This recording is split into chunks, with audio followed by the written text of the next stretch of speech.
All right, so here's a good one for you. So my iPhone wanted to do an iOS update last night. I said, okay, do it automatically. And I woke up this morning, my alarm started going off at 5 a.m. I couldn't shut the alarm off. Like normally you have the snooze or the stop button, it would not work. I have this little verifying update kind of pop up on the screen here, and nothing I do can get rid of this. I'm going to show you how to fix that. Right, so typically you can just power down your phone by hitting the power button and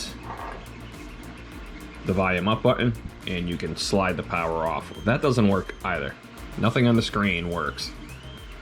I was able to actually shut my alarm off using my Apple Watch, holding the power button, and the volume up button does nothing, just holding it continuously.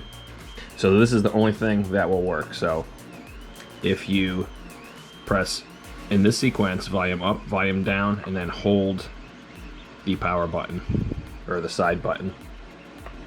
So we'll go up, down, hold.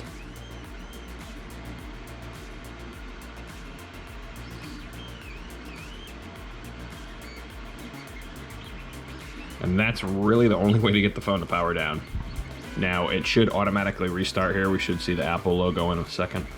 All right, so the Apple logo is back up. It actually didn't restart. I had to hit the side button here. And we're back. So that's all there is to it. And if this video helped you out, make sure to head over to my page, Guy of All Trades. I have all sorts of videos on here.